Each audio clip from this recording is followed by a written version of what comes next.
Northampton, until World War II, or even after World War II, the average family size was twice what it is today, and the average house size was half what it is today.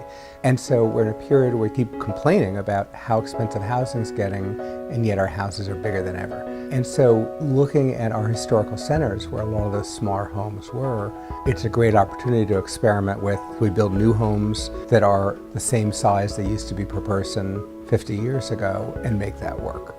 I have this wild dream that I'm going to do research someday, and it's going to be called the cost of housing per occupied moment. People are really starting to rethink how much space they consume. You've seen the sizes of houses get bigger and bigger and bigger, and as they get bigger and bigger, it now requires 2 adult earners to support this house that they're not in during their working hours. The kids, they're off at school, so you're building and heating and maintaining this huge physical structure. And what is the price per occupied moment, and how has that changed over time?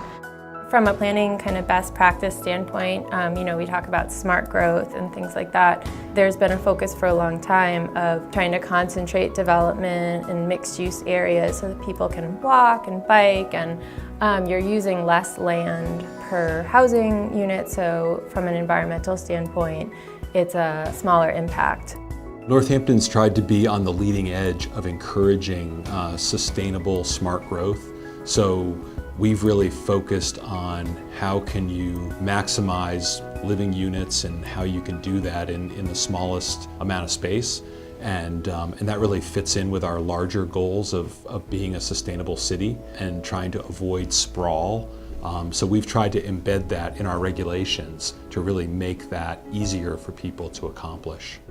The framing is going up on this small house. This is a 600 square foot house, but this site actually was originally an experimental site that the city put forward for design competition to try and demonstrate what a small house would look like that fit the city's new zonings that allowed for accessory dwellings. The city wanted to demonstrate, yes, you could have a single family home on that kind of a lot. It is more ecologically responsible to use that land efficiently than it is to have people build bigger and bigger suburban sprawl communities outside of the city limits. You've got plumbing, you've got electrical, you've got sewer. Those resources are already here. That makes this a more affordable house than it does if you were to have to add all those utilities further out. Zoning is designed to create this comprehensive set of rules for where housing can be and what the housing can be, and a lot of zoning was written in the 1970s during a period of suburbanization, and so it doesn't necessarily meet the sort of goals and objectives that we have today. Northampton's done a lot of work about changing zoning to allow smaller homes, to encourage smaller homes, but it's still a work in progress. There's still places where zoning is discouraging the very things we want to encourage. It's been evolving over time, but when zoning was first put in place in a lot of our towns, it was a mono-zone. And so the village areas were treated the same as rural areas.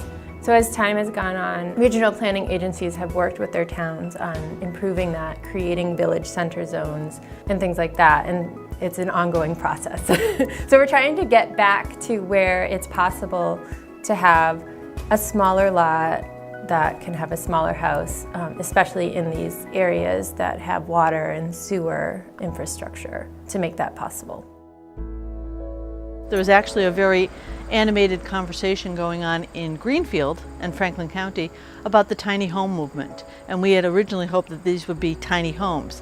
The reality is that the zoning got in the way of us being able to do that. We really envisioned this as like a little pocket bungalow neighborhood with several little small detached bungalows making the development. But because of the zoning, we had to reconceptualize it, and it became 7 units. We knew from the community that there was a desire to move to something smaller. Many of the people here in the community live in houses that were fine for a family that had 4 or 5 kids. Now you still have elderly parents aging in this house. They love the community, they love the neighborhood, but their house is really unwieldy. So we were looking to create something that would keep them in community so that they could age in community, but in a home that was more manageable for them. Zoning can sometimes be pretty rigid and not very creative. So your creativity needs to come fitting your idea into the existing zoning, or to figure a way to flex the zoning so that it can allow more creative solutions. And I think that that's one of the beauties of the Massachusetts Chapter 40B, the comprehensive permit, that allows some flexibility in zoning requirements to encourage affordability. That is actually an interesting way to introduce both flexibility, creativity, and affordability into a development.